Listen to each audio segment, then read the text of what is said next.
Voilà, donc bonjour à tous. Et donc avant de commencer, comme d'habitude, on va essayer de générer une motivation correcte, hein, pensant que bon, on a beaucoup de chance parce qu'on est encore en vie aujourd'hui, on a une présence humaine. Donc ça signifie que de nombreuses possibilités encore s'offrent à nous aujourd'hui pour créer les causes de notre bonheur futur, hein, et de tout doucement éliminer la souffrance, les distorsions, hein, qui créent au sein de notre esprit, qui créent les souffrances et le trouble au sein de notre existence. Et donc voilà. Mais bon, il faut bien penser que cette situation, ne va pas durer pour toujours, hein. On doit s'en aller, on ne sait pas quand, hein, et cette réalité, est d'autant plus, présente ces jours-ci. Donc il faut s'assurer, hein, donc au moment de la mort, on va devoir faire le compte avec, nos actions. L'esprit devra réexpérimenter, on va dire la personne, l'esprit devra réexpérimenter, une expérience, hein, qui va dépendre directement des potentiels qui ont créés sur notre esprit. Et donc il faut voir s'il y a une méthode qui peut éventuellement nous mettre à l'abri d'existences, on va dire, difficiles, d'expériences difficiles dans le futur. Et on doit voir dans le Bouddha, le Dharma, son enseignement donc, et la communauté, hein, le Sangha, la communauté pratiquante, un programme, une sorte de programme qui, si on s'y applique, peut nous, effectivement, nous mettre à l'abri des difficultés majeures dans le futur. Ok. Mais bon, il faut bien aussi comprendre que la simple obtention, hein, d'une existence favorable ou de conditions favorables dans le futur, c'est quelque chose d'extrêmement limité. On le voit bien dans notre existence de tous les jours, bien qu'on ait une présexistence humaine, donc une des renaissances les plus élevées au sein du samsara. Néanmoins, hein, on ne passe pas au-delà de la souffrance, hein. Tout le long de notre vie, on doit expérimenter des difficultés, souffrances toute la journée. On doit expérimenter, on doit être en contact avec des choses qu'on n'aime pas, on ne peut pas avoir ce qu'on désire, etc. Donc on voit bien que même l'obtention d'une renaissance fortunée au sein de l'existence cyclique, c'est quelque chose d'extrêmement insuffisant. On ne passe pas au-delà d'être dans les mains du karma, hein, donc on expérimente joie et plaisir sans contrôle. Hmm. Et on est sujet à l'impermanence, et bien sûr, donc on a des agrégats contaminés, donc ça, c'est la base pour toutes les souffrances futures, pour toutes les souffrances présentes et futures. Donc on doit élever notre motivation, on doit bien penser que la nature de l'esprit, hein, c'est la claire lumière. Donc les perturbations, ça implique, hein, que les perturbations ne pénètrent pas sa nature, et qu'elles sont adventices, et que si on s'applique, si on modifie les causes, hein, si on s'applique à un sentier qui va éliminer la racine, hein, de toutes ces distorsions, hein, donc on va réaliser, donc c'est le mode ultime d'existence des phénomènes et de l'esprit. On peut éliminer, donc on va déraciner la base pour la manifestation de toutes ces distorsions qui poussent la personne à accomplir des actions, hein, diciamo, cioè, voilées par l'ignorance, hein, du mode d'existence des choses et de la loi de cause à effet. Donc, ça, c'est quelque chose auquel on doit aspirer, donc c'est-à-dire faire de notre esprit une source, de bonheur et de bienfait, hein. C'est non conditionné par les événements extérieurs, mais on doit constater aussi le caractère limité de cet objectif, en prenant en considération, l'infinité des êtres, hein, qui ont été depuis le temps sans commencement, donc nos mères, qui ont directement ou indirectement contribué à notre bien-être. Et donc, ayant rencontré le Dharma Mahayana, les enseignements du Mahayana, on doit pouvoir appliquer, en appliquant le sentier, en développant la sagesse de l'écoute, de la réflexion, de la méditation, non seulement faire que notre esprit devienne une source de bonheur et de bienfait pour nous, mais aussi pour autrui. Et donc, et la culmination, hein, de cette forme de conscience, hein, c'est l'état de Bouddha. Donc, on doit essayer de penser de cette manière, qu'à travers nos efforts dans l'écoute, dans la contemplation, la mise en pratique, puissions-nous actualiser à l'état de Bouddha pour le bénéfice de tous les êtres. Ok. Donc ça doit être notre motivation. Ensuite, visualisant devant nous nos objets de refuge, hein, ayant cette intime conviction, hein, cette intime conviction qu'ils ont la capacité de nous aider à accomplir notre but, c'est-à-dire le bien-être propre et le bien-être d'autrui, d'accomplir le bien-être d'autrui. Alors, on va dire du fond du cœur, hein, on va prendre refuge dans les objets de refuge visualisés devant nous. Sangye Anjadon Sangye Zonamla Janjo Badu Dane Gyabzuchi Dangye Jinzo Yebe Zonamji Androla Benji Sangye Droba Sangye Anjadon Sangye Zonamla Janjo Badu Dane Gyabzuchi Dangye Jinzo Yebe Zonamji Androla Benji Sangye Droba Sangye Anjadon Sangye Zonamla Janjo Badu Dane Gyabzuchi Nangye Jinzo Yebe Zonangye Lola Benji Sangye Droba.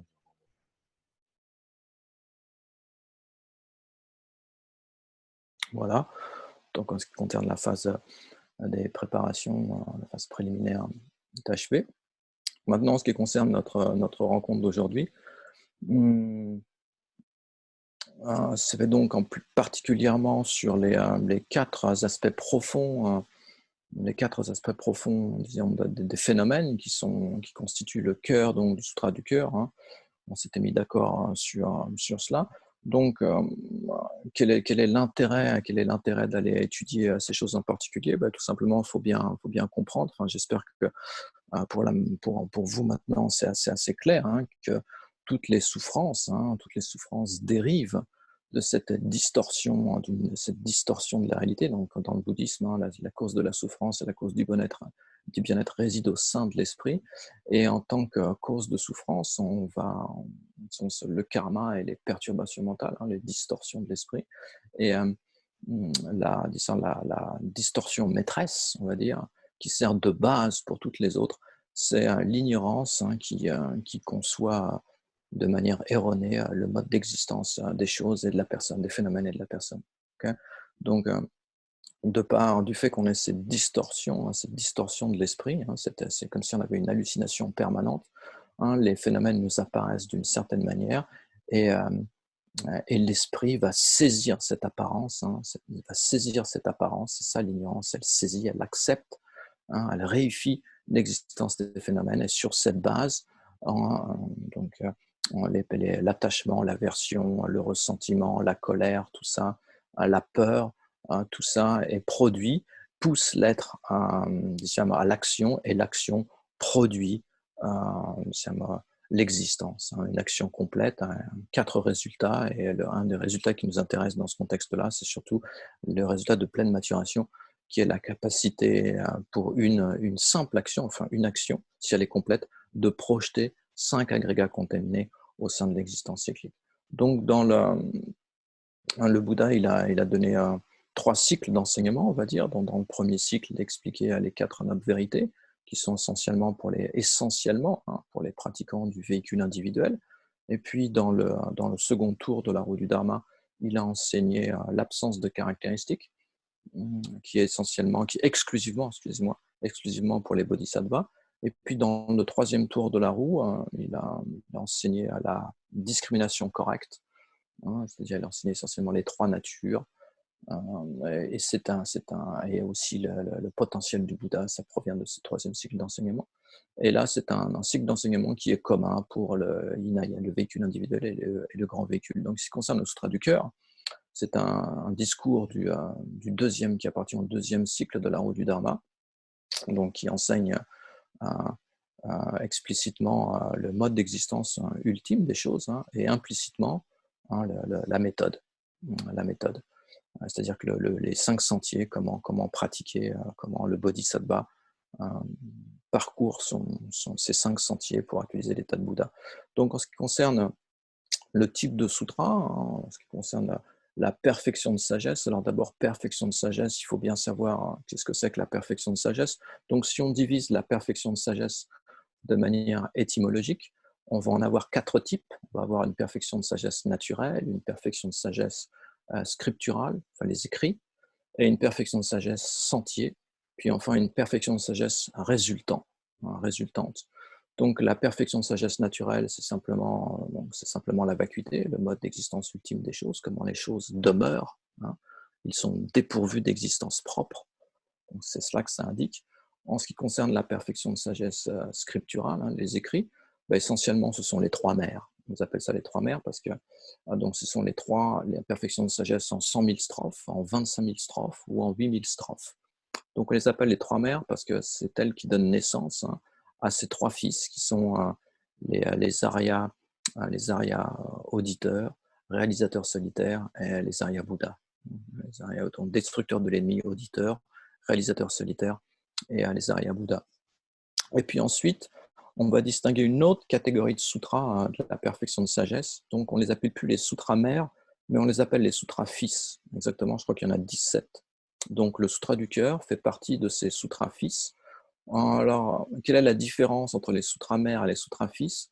C'est que les sutras mères, ils enseignent complètement, ils enseignent complètement et de manière claire les 8 catégories.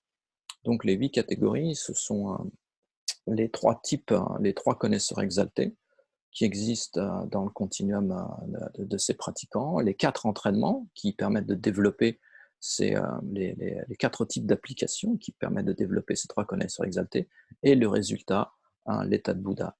Et en ce qui concerne les sutras-fils, ce sont aussi des sutras de la perfection de sagesse, mais ils n'enseignent pas complètement les 8 catégories, ou alors ils les enseignent de manière très cachée ou très implicite. Par exemple, le sutra du cœur, c'est un sutra-fils. Voilà. Donc, donc ça, c'est ce qui est pour la perfection de sagesse scripturale. Et en ce qui concerne la perfection de sagesse sentier, qu'est-ce que c'est que la perfection de sagesse sentier?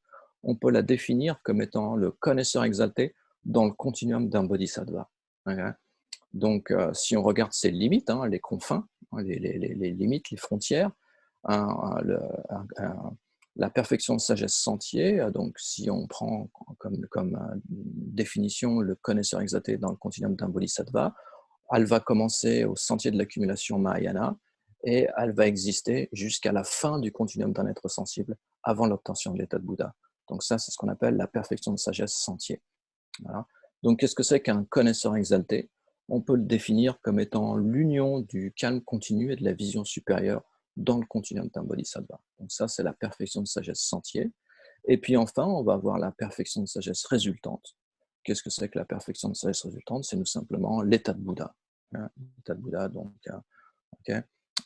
L'état de Bouddha, on peut le définir, enfin, la perfection de sagesse résultante, on peut la définir comme étant une sagesse exaltée, complètement développée, et qui est qualifiée par 4 attributs. Donc on a l'attribut de la base, parce qu'elle existe uniquement dans le continuum d'un Bouddha. Son entité, c'est qu'elle est non-duelle. Excusez-moi, c'est une sagesse exaltée. Son aspect, c'est qu'elle est non-duelle. Voilà. Et elle est libre, naturellement libre de l'objet de négation, qui est la conception d'existence, qui est l'existence inhérente.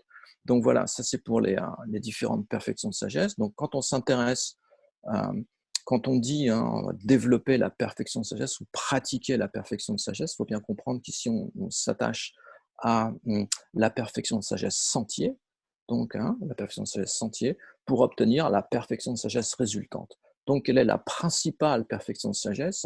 C'est la perfection de sagesse résultante. Ça, c'est la perfection de sagesse principale. Et dans les sutras, donc le Bouddha indique la perfection de sagesse résultante et le moyen, la perfection de sagesse sentier, pour l'actualiser. Donc, c'est de ça dont il va s'agir aujourd'hui essentiellement.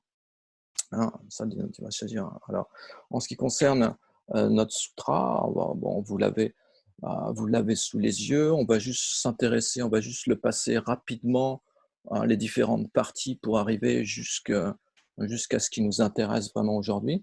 Donc, je vais partager un écran parce que je voudrais partager mon écran. Donc là, on me dit que c'est désactivé. L'animateur a désactivé le partage d'écran pour les participants. Je vais te mettre en co-animateur, Merci. Nérab, comme ça tu pourras le faire. Ok. Donc c'est juste un schéma qui présente les différentes sections du sutra. Bon, maintenant. Donc voilà. Donc ça devrait apparaître sous vos yeux. Ouais, c'est bon. Ok. Donc voilà. Donc on a, alors c'est les différentes parties du sutra. On va avoir, alors il faudrait que j'élimine ça, voilà. Donc on va voir la signification, ça va commencer avec la signification du titre. Donc le titre, Sutra du cœur, c'est le titre complet.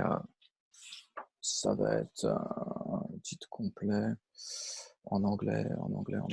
Voilà, c'est le cœur de la Perfection de sagesse victorieuse transcendante. Ça va être le titre complet, donc on ne va pas rentrer dans les détails, sinon c'est une semaine qu'il va nous falloir. Ensuite, on va voir l'hommage du traducteur. Ensuite, on va voir l'explication effective, l'explication de la section principale du sutra, c'est ça qui nous intéresse. Et donc là, on va voir que ça se divise en deux parties. On va avoir une explication du contexte, le contexte du sutra, et puis une explication effective du sutra. Donc en ce qui concerne le contexte, on va avoir deux divisions, une explication commune, enfin une explication du contexte commun, ou une explication commune du contexte, et une explication non commune du contexte, ou une explication du contexte non commun, suivant comment on traduit ça. Donc, en ce qui concerne l'explication commune, c'est-à-dire pourquoi c'est commun, parce que c'est une situation qu'on retrouve dans la majeure partie des sutras. C'est la majeure partie des sutras. Alors qu'est-ce que c'est? C'est le parfait moment, le parfait enseignant, l'endroit parfait et l'entourage parfait. Donc ça commence comme ça. Ainsi ai-je entendu en une occasion. Donc ça, c'est le parfait moment. Le Bhagawan, ça c'est le parfait enseignant. Et puis demeurer à Rajagriha sur le pic des vautours, ça c'est l'endroit parfait, avec une grande communauté de moines et une grande communauté de bodhisattvas, ça c'est l'entourage parfait. Donc voilà, donc ça c'est de manière brève. Ensuite, on va avoir une explication non commune, l'explication du contexte non commun. C'est tout simplement quand on passe à la section suivante. À ce moment précis, le Bhagawan était absorbé, son absorption sur la catégorie des phénomènes appelée profonde perception. Et à ce même moment, le Bodhisattva, Mahasattva et l'Avalokiteshvara contemplaient la pratique de la profonde perfection de sagesse, voyant aussi que les 5 agrégats étaient vides de nature propre. Voilà, ça c'est le contexte non commun, parce que c'est particulier à ce sutra présent. Voilà, ensuite, bon, ça c'est tout pour l'explication du contexte. Ensuite, on va rentrer dans l'explication effective du sutra. Et là, on va avoir 4 sections. On peut avoir 4 sections principales, bien sûr, on peut trouver des divisions. On va voir la question de Shariputra. La question de Shariputra, c'est cette section du sutra qui dit à ce moment-là, enfin, si par le pouvoir du Bouddha, le vénérable Shariputra s'adressa au Bodhisattva Mahasattva Avalokiteshvara de cette manière, dire comment le fils du lignage qui désire pratiquer la profonde perfection de sagesse, doit-il s'entraîner, doit-il pratiquer? Voilà, ça c'est la question de Shariputra. Et ensuite, on va avoir la réponse d'Avalokiteshvara. Donc ici, on peut trouver une transition avant. La transition, c'est il s'exprima ainsi, et le Bodhisattva, Mahasattva et l'Avalokiteshvara répondit de cette manière à Shariputra. Shariputra, le fille de la lignée ou du lignage qui désire pratiquer la profonde perfection de sagesse devrait contempler de manière suivante. Voilà, ça c'est la transition. Et ensuite, on va avoir vraiment la réponse véritable, la réponse vraie et propre, qui peut être divisée en différentes sections, puisqu'on va avoir une réponse pour... donc, il va expliquer qu'est-ce que c'est que Avalokiteshvara va expliquer comment on s'entraîne, comment on développe la perfection de sagesse dans le continuum, dans son continuum, comment on s'entraîne, et en particulier, ça va être comment, explicitement, ça va être comment on s'entraîne dans le développement de la compréhension du mode d'existence ultime des choses, cette fameuse vacuité. Ça, c'est de manière explicite, et de manière implicite, on va avoir aussi les différents aspects qui constituent la méthode.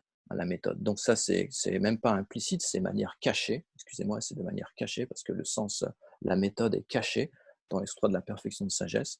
Mais de manière explicite, le Bouddha enseigne le mode d'existence ultime des choses, l'absence d'existence de par les caractères propres. Donc, essentiellement, c'est à ça que nous, on va s'intéresser. Donc, on va voir cette question, elle est articulée en 3 sections. On va avoir d'abord une réponse pour ceux de facultés inférieures, c'est-à-dire pour ceux des gens qui ont une intelligence un petit peu moins, on va dire nettement moins aiguisée que les autres. Ensuite, on va avoir une réponse pour ceux de facultés extrêmement aiguisées, grandes facultés intellectuelles. Et puis finalement, on va avoir l'exhortation à la pratique de la perfection de sagesse. C'est cette phrase de conclusion qu'on verra. Donc, en ce qui concerne la réponse pour ceux disons, aux facultés intellectuelles un peu moindres, hein. Donc là, mmh, qu'est-ce qui va se passer là? Avalokiteshvara va expliquer comment on pratique, on développe cette réalisation de la vacuité sur les 5 sentiers. Sur le sentier de l'accumulation, sur le sentier de la préparation, sur le sentier de la vision, sur le sentier de la méditation et finalement, hein, sur le sentier comment elle est actualisée, comment elle existe, sur le sentier au-delà de l'apprentissage. Et puis enfin, il va y avoir un petit résumé, hein, qui est inclus dans cette section pour bien montrer que ça, c'est l'unique sentier qui était traversé par tous les Bouddhas des 3 temps. Donc en ce qui concerne cette première partie, hein, donc on va voir, comme je disais, le sentier de l'accumulation, préparation, vision, méditation et au-delà de l'apprentissage. Voilà. Donc en ce qui concerne donc on va avoir cette brève, tout d'abord une explication brève de comment on doit pratiquer la perfection de sagesse sur le sentier de l'accumulation et de la préparation.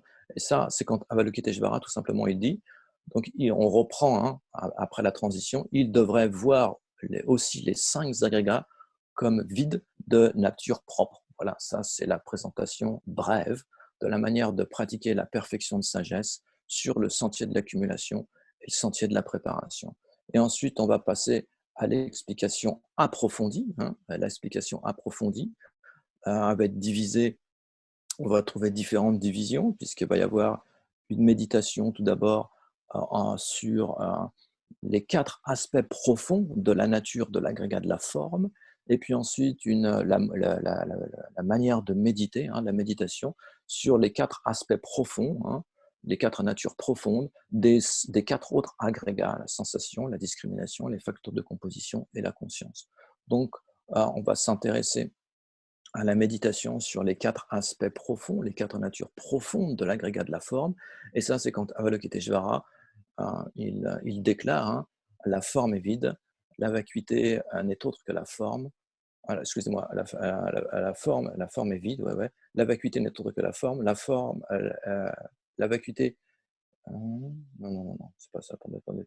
Voilà, la forme est vide, la vacuité est forme, la vacuité n'est pas autre que la forme, et la forme n'est pas autre que la vacuité. Excusez-moi pour la confusion. Voilà, donc nous, voilà, cette journée d'aujourd'hui, on va la passer à essayer de comprendre un peu ces 4 aspects profonds, hein, de l'agrégat de la forme.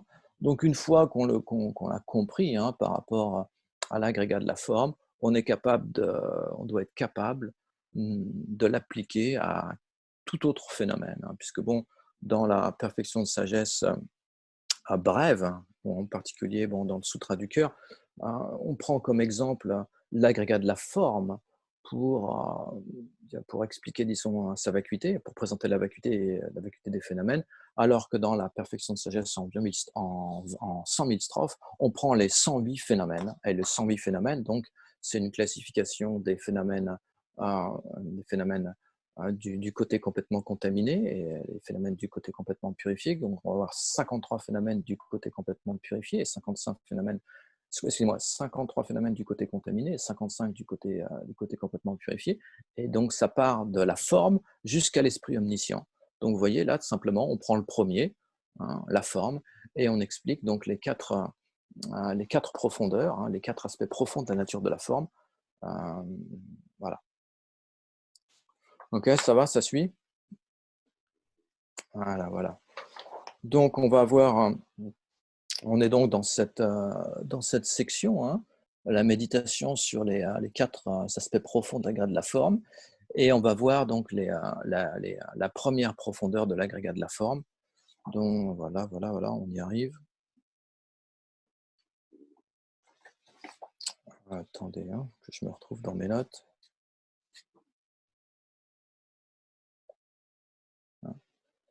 Donc ça, c'est comparé à l'explication brève qu'on a vue tout à l'heure.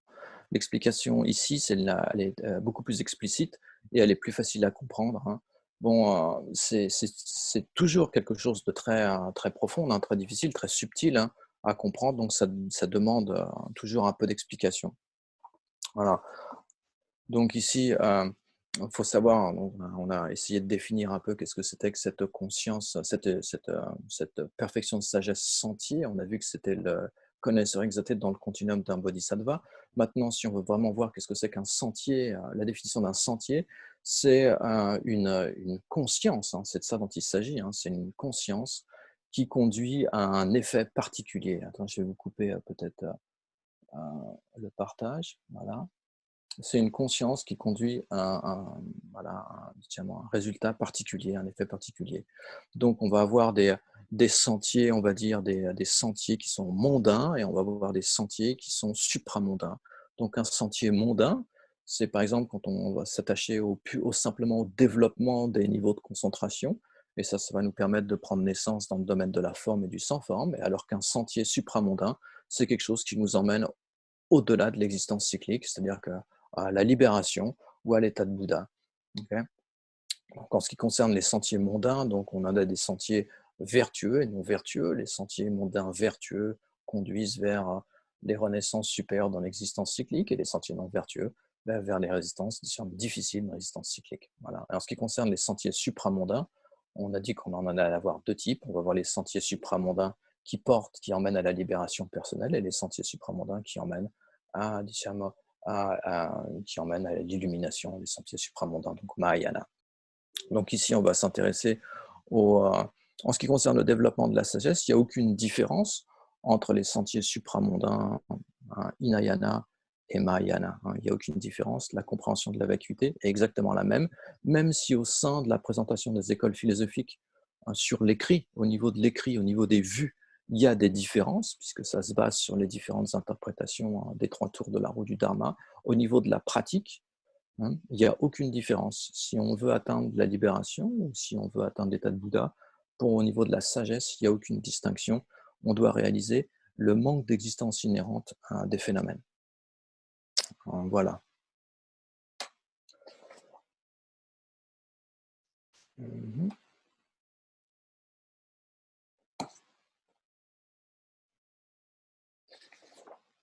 Ok. Donc, quand on parle des 5 agrégats, puisque ce sont les 5 agrégats qui sont discutés dans ce contexte-là, la nature ultime des 5 agrégats. Vous voyez dans le sutra, il y a aussi cette parole intéressante qui dit aussi. Aussi, on doit voir aussi que les 5 agrégats sont vides de nature propre. Ça indique de manière implicite que le bodhisattva doit aussi réaliser la vacuité de la personne. Et ayant réalisé la vacuité de la personne, après, il doit s'attacher à réaliser la vacuité des phénomènes. Les phénomènes, dans ce contexte-là, il faut bien comprendre qu'il ne s'agit pas de la table ou de la chaise, etc. Il s'agit des phénomènes qui sont inclus qui sont les constituants de la personne, c'est-à-dire les 5 agrégats. Quand on parle de la vacuité des phénomènes, on parle des 5 agrégats, et en particulier les agrégats donc, qui constituent la personne. Tout simplement, tant qu'on n'a pas réalisé, même si on a une réalisation du non-soi de la personne, tant qu'on n'a pas réalisé le non-soi des phénomènes aussi, donc la vacuité des 5 agrégats, le non-soi de la personne n'est pas complet, puisque, comme le dit Nagarjuna dans sa précieuse guirlande, dit tant que les agrégats sont conçus, tant que les agrégats sont conçus, le soi sera conçu, et tant que le soi sera conçu, il y aura l'accumulation des actions et la renaissance dans l'existence cyclique. Donc, ça explique un peu la progression dans laquelle la compréhension de la vacuité elle est générée dans le continuum d'une personne.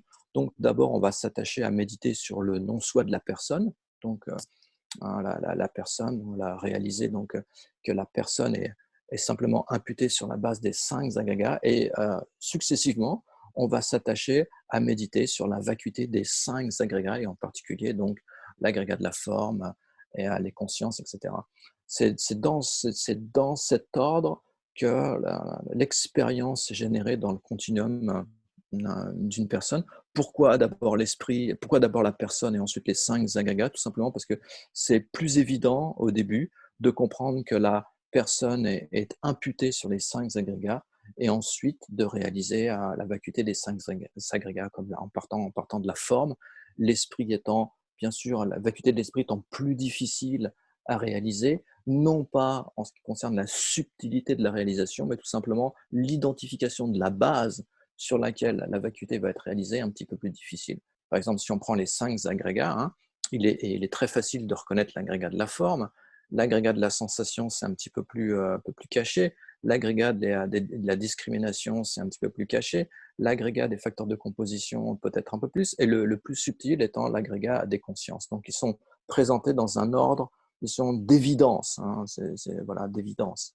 Donc, en ce qui concerne la vacuité, il n'y a aucune différence de subtilité entre la vacuité des 5 agrégats et la vacuité de la personne, mais il y a une difficulté par rapport à l'identification de la base sur laquelle cette vacuité va être réalisée. Donc là, l'entraînement, c'est tout d'abord, on s'exerce sur la vacuité de la personne, et ensuite, quand on a généré une bonne compréhension, tout d'abord de l'objet de négation, etc., on s'attache à méditer sur la vacuité, en essayant des constituants qui sont la base d'imputation de la personne. Voilà, c'est de cette manière que l'entraînement est présenté.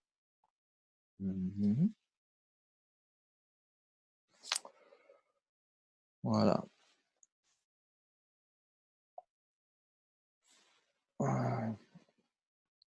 Alors aussi, quand on voilà, la vacuité du alors la parole aussi, quelque chose que j'ai oublié, hein, dans et doit réaliser aussi, que les saints et agrégats sont vides de nature propre, ça fait référence à donc la vision de la collection transitoire, hein, donc réaliser la vacuité de la personne, donc du je, mais aussi du mien.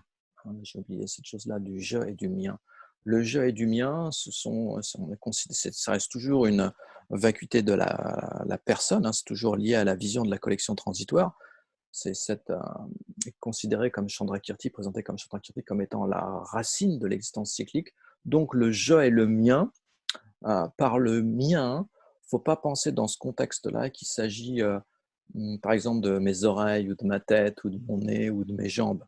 Bon, le mien dans ce contexte-là, on va simplifier un peu les choses, hein, c'est le je qui a l'aspect du possesseur. Hein, c'est le je qui a l'aspect du possesseur. C'est de ça, quand on dit réaliser la vacuité du je et du mien, ça se réfère exclusivement à la vacuité de la personne, au non-soi de la personne, parce que c'est la vue de la collection transitoire qui conçoit le je et le mien comme étant intrinsèquement existants.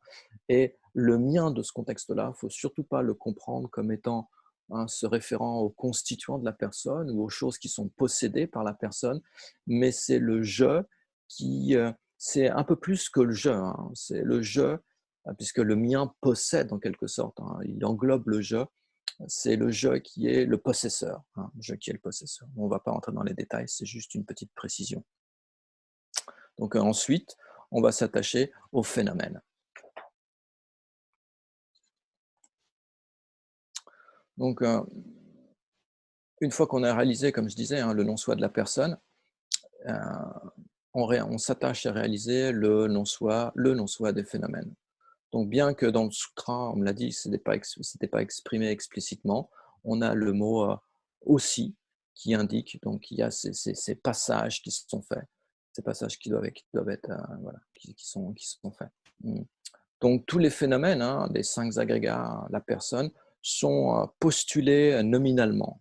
Postulés nominalement, c'est-à-dire qu'ils sont imputés. Qu'est-ce que ça signifie? Ça signifie que lorsqu'on recherche, hein, lorsqu'on recherche le phénomène imputé sur sa base d'imputation, dans ses constituants, les constituants sont la base d'imputation, on est incapable de le retrouver.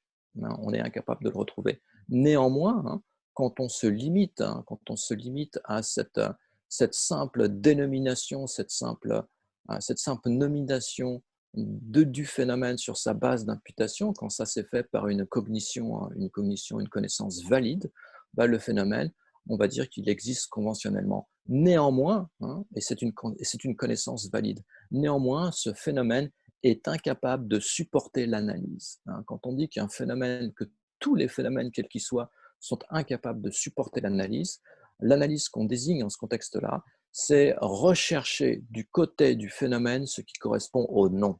Hein, rechercher du phénomène ce qui correspond au non. Si vous Si vous recherchez donc ce qui correspond au moi du côté, dans l'ensemble, du côté du corps et de l'esprit, dans l'ensemble, on sera incapable de le trouver. Pareil pour l'agrégat de la forme. Si on cherche la forme, qu'est-ce que c'est que la forme ou qu'est-ce que c'est que le corps, hein, dans ces parties, on va être incapable de le retrouver.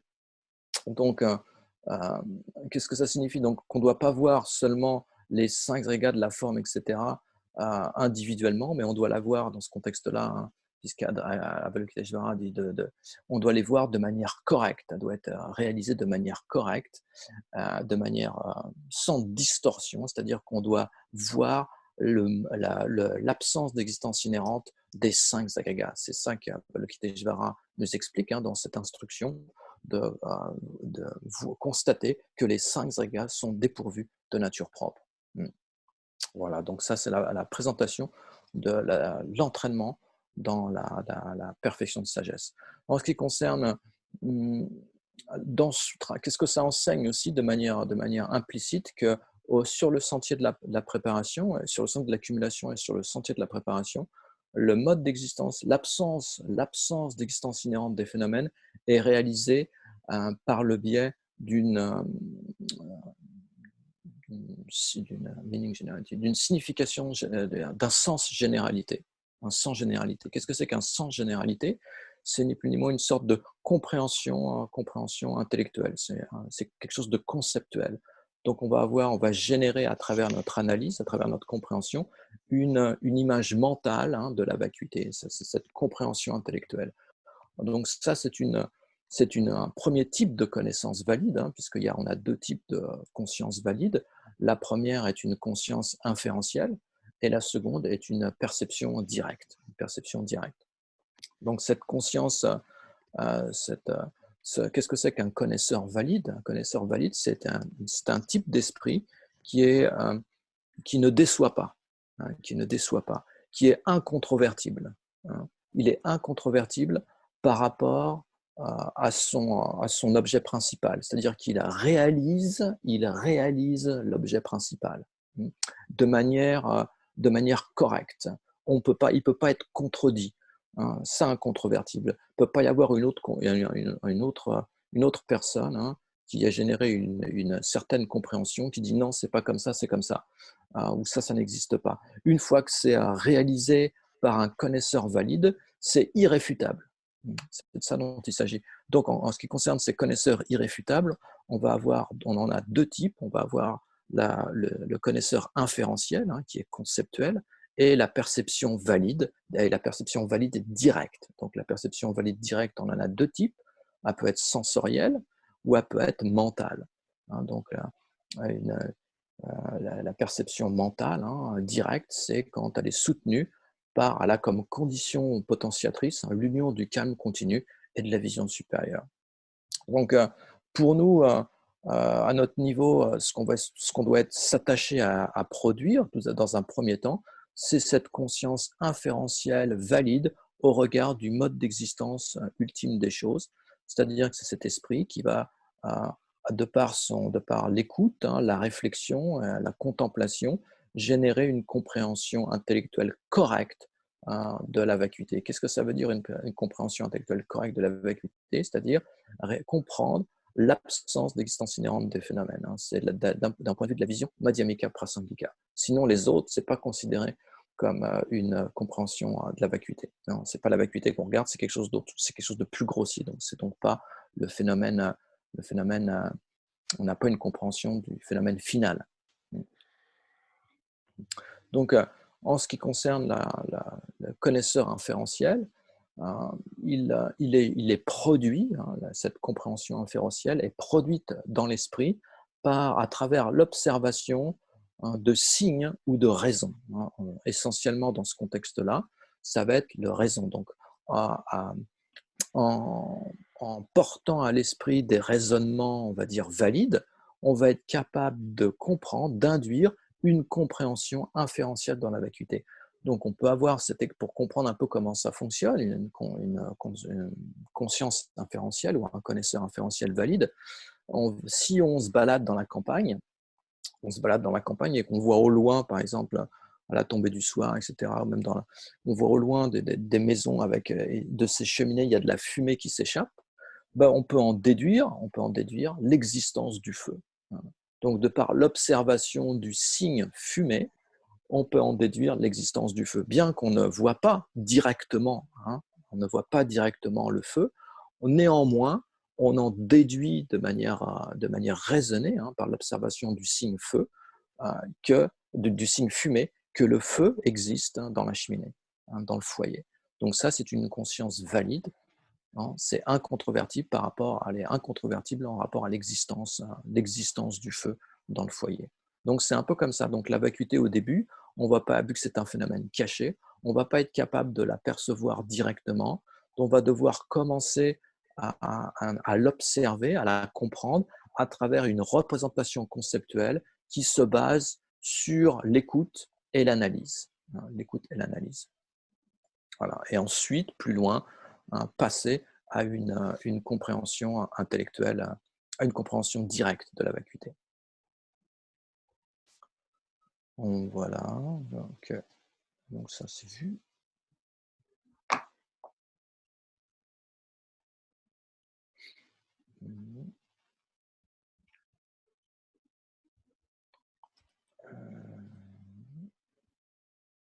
En ce qui concerne le développement de cette compréhension intellectuelle, elle va passer par, on va dire, cette sagesse, le développement de cette sagesse, elle va passer par 3 étapes. Il y a 3 types de sagesse qui doivent être développés.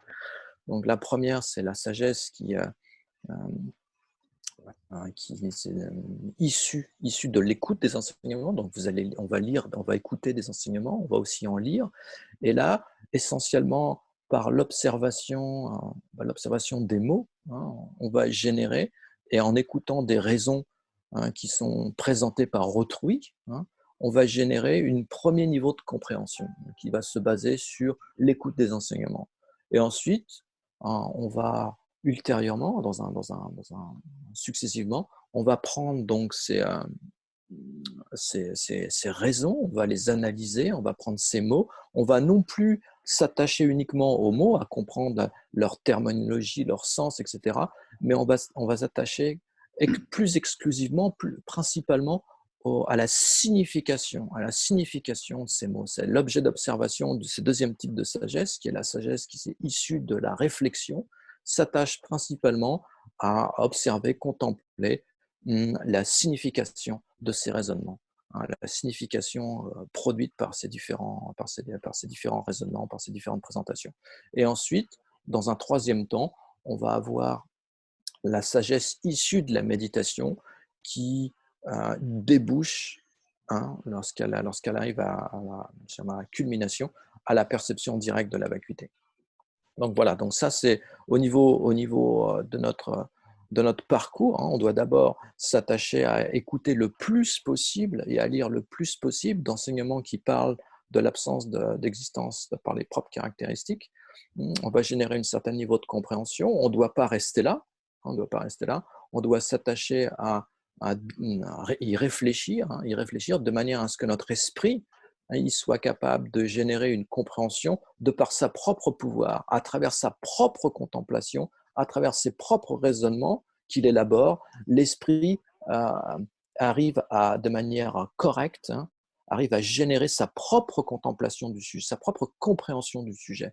Donc là, on va utiliser des raisonnements qui ne sont pas présentés par autrui, mais des raisonnements, on va dire, qu'on élabore nous-mêmes. C'est des éléments, bien sûr, les lignes de raisonnement restent les mêmes, mais ces raisonnements, on les fait nôtres, en quelque sorte. Et ensuite, on a la sagesse issue de la méditation. La sagesse issue de la méditation, ça va très très loin, puisque faut au moins le calme continu, shamatha, et successivement la vision supérieure. Donc en ce qui concerne la différence entre ces deux sagesses, sur le sentier de l'accumulation, la vacuité, elle est principalement observée avec le calme continu, et sur le sentier de la préparation, c'est une union du calme continu et de la vision supérieure. Donc ces deux, le sentier de la préparation, le sentier de la vision, on a toujours une sagesse inférentielle valide, Donc, c'est toujours une réalisation conceptuelle de la vacuité, mais il y a une grande différence entre ces deux sagesses, puisque la première, elle est soutenue, elle est portée par le calme continu, alors que la deuxième est soutenue par l'union du calme continu et de la vision supérieure. Donc, c'est quelque chose de beaucoup plus puissant au niveau de la sagesse. Donc, voilà, ça c'était pour cette phase introductive. Donc, maintenant, on va rentrer plus en détail dans la présentation de ces quatre aspects profonds de l'agrégat de la forme. Et quelles sont ces quatre profondeurs? Donc, on va avoir la profondeur ou l'aspect profond qu'on appelle l'aspect profond de l'ultime, la nature, l'aspect profond de l'ultime, l'aspect profond conventionnel, l'aspect profond, euh, l'aspect profond des deux vérités comme étant une unique entité, une unique entité, la même entité, on va dire, l'aspect profond des deux vérités comme étant une même entité, et l'aspect profond des deux vérités comme étant nominalement distinctes. Donc ça, ce sont les quatre profondeurs qui sont exprimées par la forme et vide, le vide et forme, la vacuité entre la forme étant la vacuité. On a ces quatre aspects profonds de la nature en ce qui concerne de la forme. Je le répète, on va avoir la profondeur de l'ultime, la profondeur du conventionnel, la profondeur des deux vérités comme étant une même entité, et la profondeur des deux vérités comme étant nominalement distinctes. Donc, on va commencer avec la première. Donc, ça explique, Avalokiteshvara va expliquer, exprime la manière de méditer sur la première profondeur ou la première aspect profond de l'agrégat de la forme. Et pour ça, on a la forme est vide. C'est ce qui est exprimé quand on dit la forme est vide. Donc, cet premier aspect profond, c'est la vacuité d'existence inhérente de la forme. C'est ce qui est exprimé. C'est la vacuité d'existence inhérente de la forme. Donc, pourquoi aspect profond?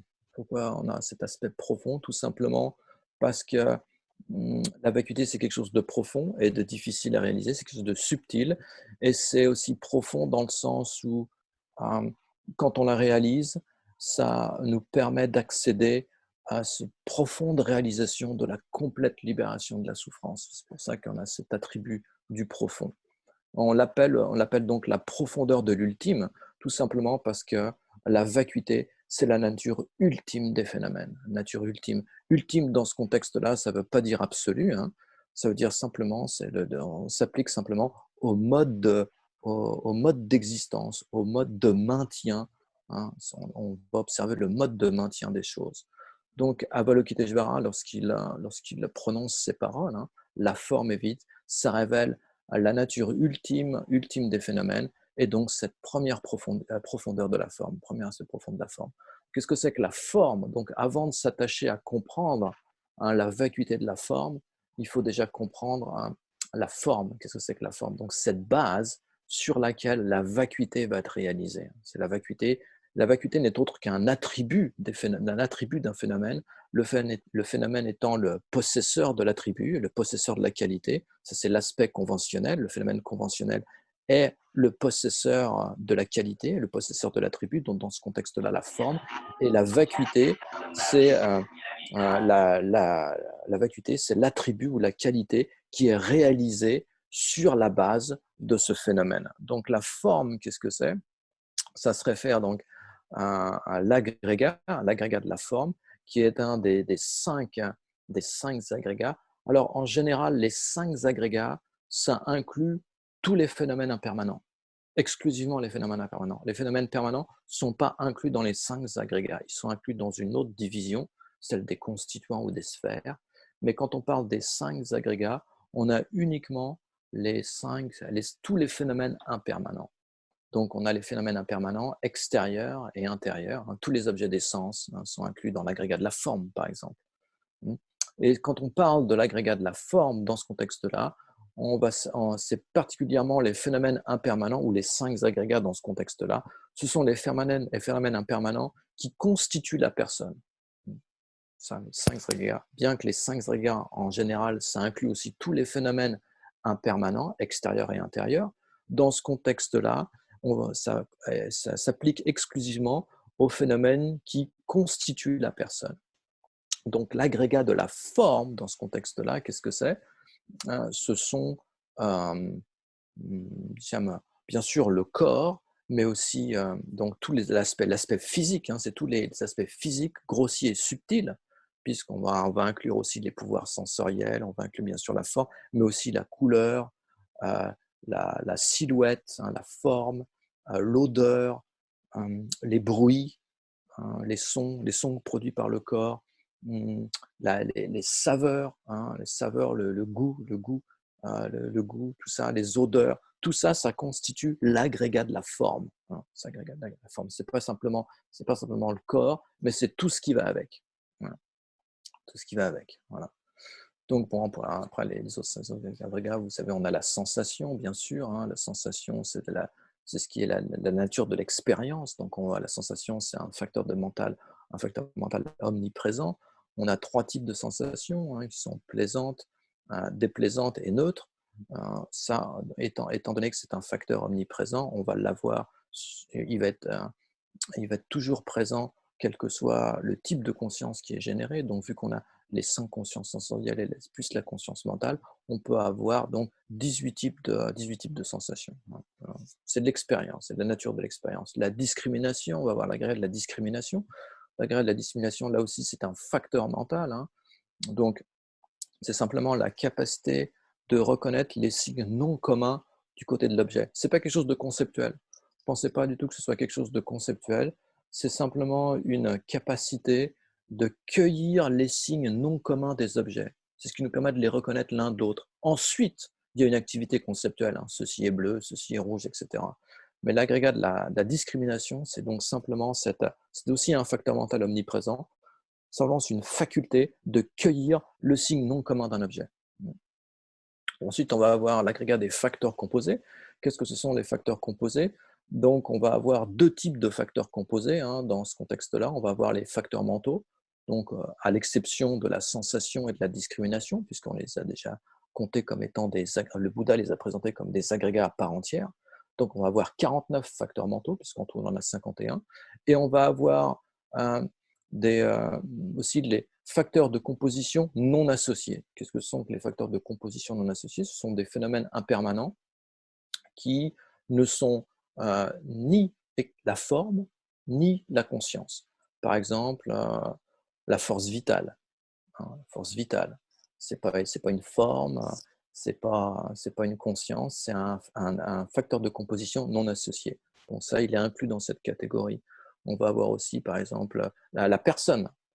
La personne, c'est un facteur de composition non associé. Ce n'est pas une forme, hein, ce n'est pas une conscience. Donc, c'est cette troisième catégorie, les facteurs de composition non associés, c'est une troisième catégorie de phénomènes impermanents.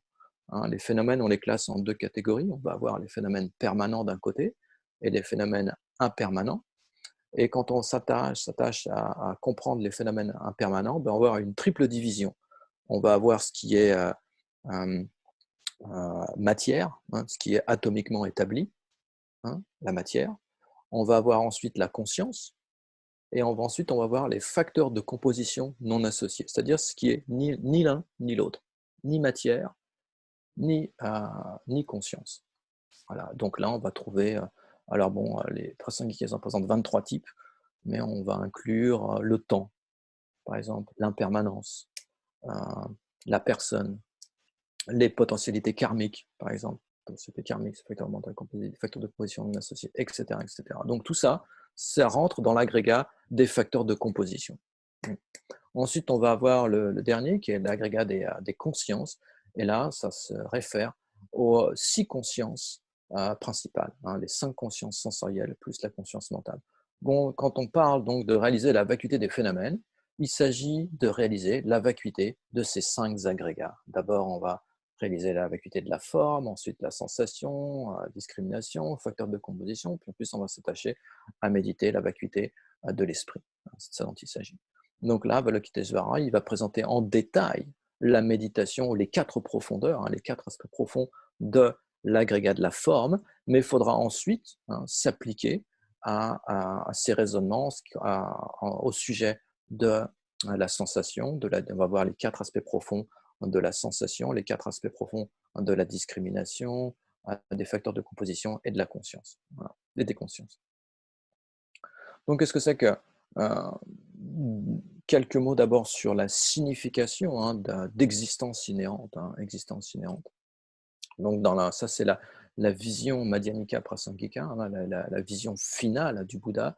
Dans ce système philosophique, vacuité implique, n'a d'autre signification que vacuité d'existence inhérente. Donc, quand Avalokiteshvara dit que la forme est vide, qu'est-ce que ça veut dire? Ça veut dire que la forme est vide d'existence inhérente. La forme n'a pas d'existence inhérente, n'a pas d'existence propre, n'existe pas par ses propres caractéristiques, elle n'a pas une existence objective, n'a pas une capacité à s'auto-établir. Voilà, voilà. Tout ça, c'est mutuellement inclusif, tout ça. Donc, pour bien comprendre ce que ça signifie vacuité d'existence inhérente, la vacuité, ça veut dire manque, c'est quand il manque quelque chose, il y a un manque, il y a une vacuité. Et c'est une vacuité, cette vacuité, c'est pas le néant, il faut bien comprendre, c'est pas le néant, c'est un manque de quelque chose, c'est une absence de quelque chose. Et en particulier, ça s'attache à comprendre l'absence d'existence inhérente. Donc, pour comprendre l'absence d'existence inhérente, il faut déjà comprendre qu'est-ce que c'est que l'existence inhérente. Si on ne comprend pas ce que c'est que l'existence inhérente, on ne peut pas comprendre ce que c'est que la vacuité d'existence inhérente et donc ce que c'est que la vacuité. Alors, je répète, voilà. La vacuité, ce n'est pas un néant, ce n'est pas une simple contemplation, ce n'est pas s'absorber dans le rien du tout, sans penser, sans rien, ni quoi que ce soit, sans concept. Ce n'est pas penser que rien n'existe, ce n'est pas penser qu'il n'y a rien. Après, dans le Sutra et on regarde la vacuité, il n'y a pas ceci, il n'y a pas cela. Ça ne veut pas dire qu'il n'y a rien. Il y a une lecture bien précise à avoir de ça. Il faut bien comprendre le sens des paroles. Donc, avant de comprendre ce que c'est que l'absence d'existence inhérente, donc la vacuité d'existence inhérente, il faut déjà s'attacher à comprendre qu'est-ce que c'est que l'existence inhérente. Voilà. C'est très important. Donc, en général, quand on s'attache à méditer sur la vacuité, on ne peut pas, à moins qu'on ait une très grande familiarité avec l'objet, on ne peut pas tout de suite porter la vacuité, l'image mentale de la vacuité à l'esprit. Ce n'est pas possible.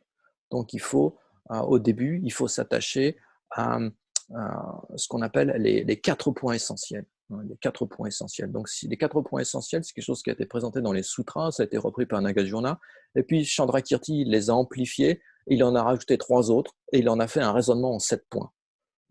Mais à la base, c'est un raisonnement en 4 points. Alors, ces 4 points, c'est la façon d'entrer ou la façon de porter à l'esprit la signification de la vacuité d'existence inhérente. Donc, tout d'abord, on va avoir le premier point essentiel, qui est le plus difficile, c'est de reconnaître, identifier ce qu'on appelle identifier l'objet de négation. Identifier l'objet de négation, c'est-à-dire comprendre ce qui est à réfuter dans la vision du non-soi. Dans la vision du non-soi, on réfute quelque chose. On va, à travers l'analyse, on va aller constater la non-existence de quelque chose. Et cette non-existence qu'on va constater, c'est l'existence inhérente. Alors, l'existence inhérente, c'est quelque chose qui n'a jamais existé, qui n'existe pas et qui n'existera jamais. Ce n'est pas quelque chose qui existe et qu'on va aller détruire avec notre raisonnement. Ce n'est pas un espèce d'escamotage habile qui permet de regarder les choses de manière différente. Non, non, c'est simplement aller constater que dès le départ, ça n'a jamais existé. Ça n'a jamais existé. Donc, il faut déjà identifier qu'est-ce que c'est cet objet de négation de l'existence inhérente. C'est identifier, on appelle ça techniquement, identifier l'objet référent de la conception d'existence inhérente. L'ignorance, c'est un esprit. C'est un esprit qui opère de manière distordue avec distorsion par rapport aux choses. Il va rajouter quelque chose. C'est ce qu'on appelle une surimposition.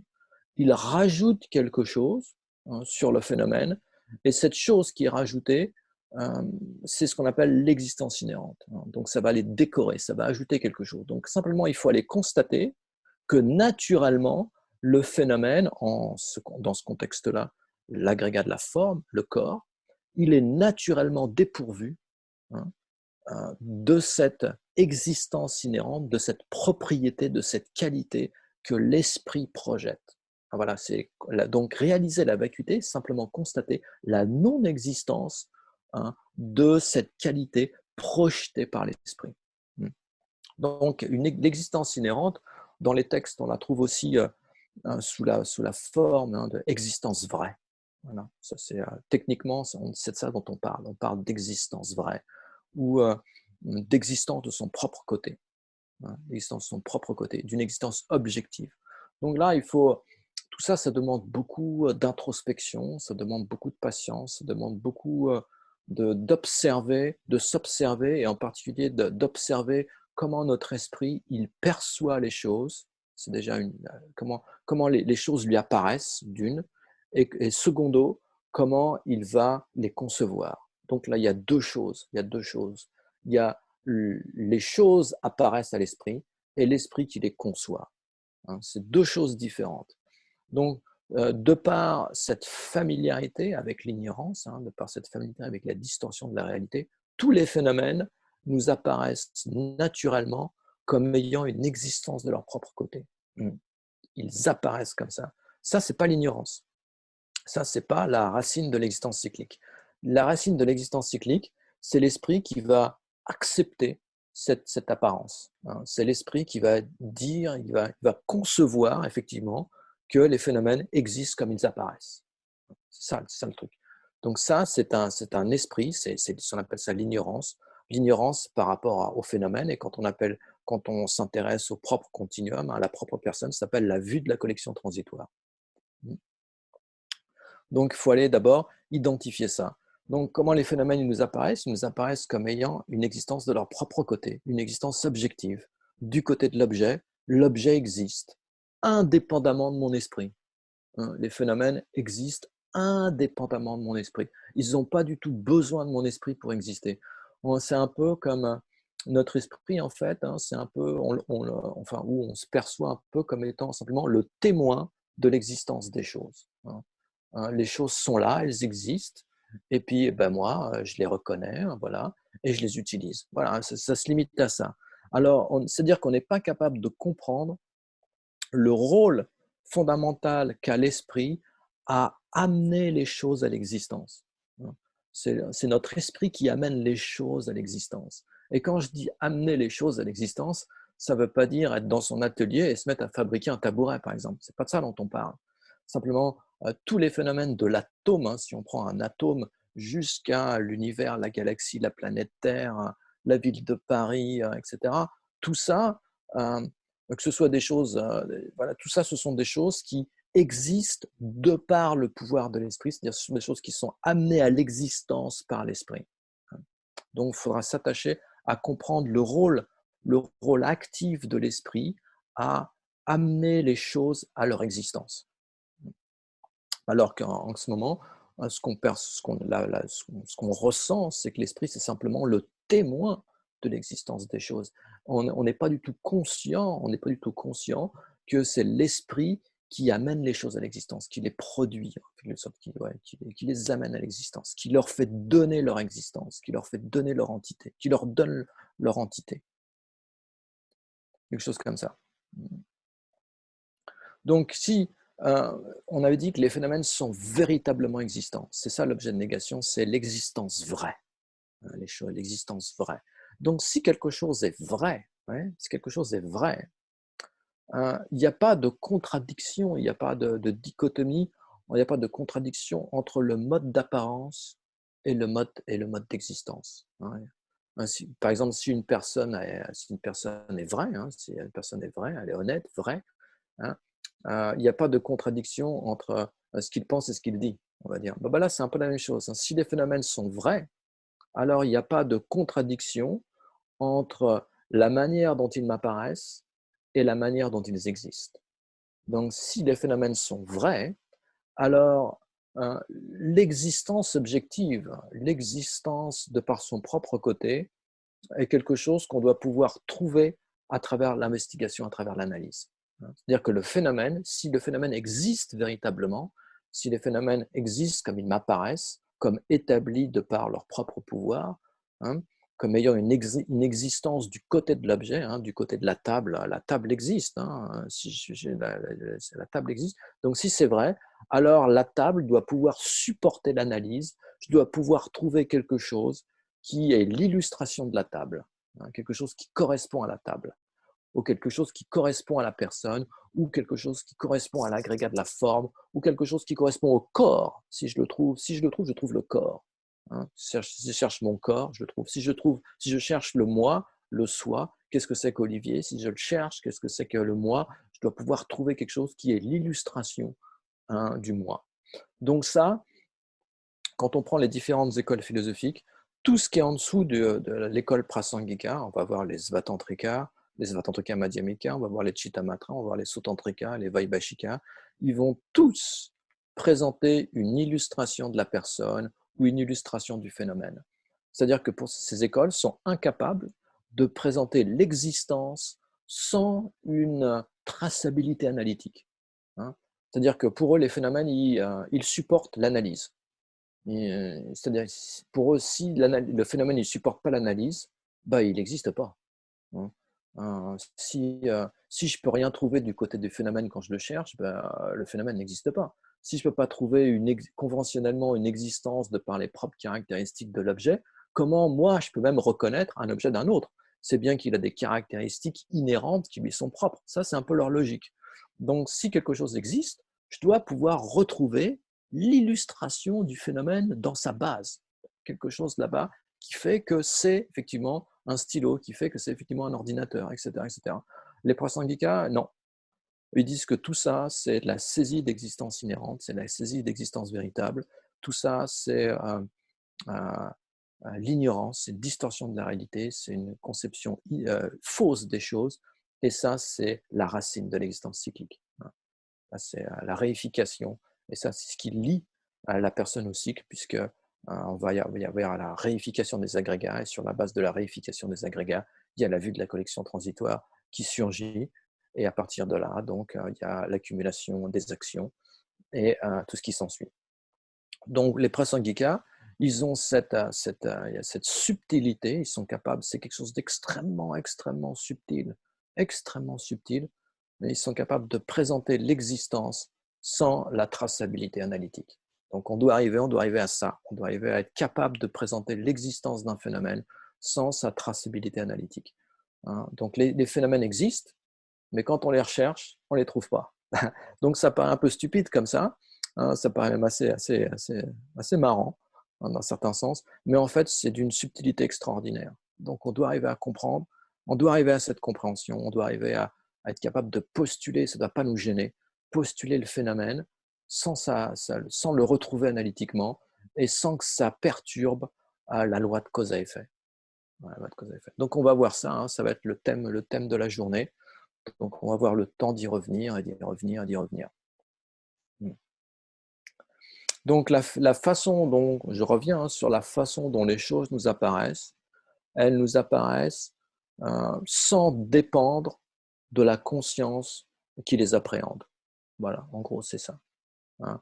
La conscience n'a, si je regarde la chaise qui est en face de moi, la chaise existe de son propre côté et l'apparence que j'ai, c'est que la chaise n'a pas besoin de mon esprit pour exister. Alors, je parle pas de mettre à construire une chaise, je parle pas de l'idée germer dans mon esprit. Hein. Je parle pas de ça. Hein. Je parle simplement que la chaise retient de son propre côté le fait d'être une chaise. Hein, le fait d'être une chaise. Elle existe en tant que telle, avec sa fonction, etc. Elle a une capacité à s'auto-établir. Il y a une existence objective. Existence objective, ça veut dire que si je cherche la chaise, je la trouve. C'est ça que ça veut dire. Véritablement existence, c'est ça que ça veut dire. Si je cherche la chaise du côté de la chaise, je trouve quelque chose qui est la chaise. Vous allez me dire, qu'est-ce que c'est? C'est l'ensemble de ces pièces mis, arrangées d'une certaine manière. C'est ça la chaise. C'est un ensemble de constituants, un ensemble de parties arrangées d'une certaine manière. Ça, c'est une chaise. Ça paraît raisonnable, mais si on analyse, ça ne tient pas la route. On va voir ça. Donc, pour les êtres ordinaires, alors ça, c'est voilà, toutes les apparences tout ce qui apparaît, ça apparaît donc pollué par l'existence inhérente. Alors, non seulement les êtres ordinaires, mais aussi pour les ariens, hein, puisque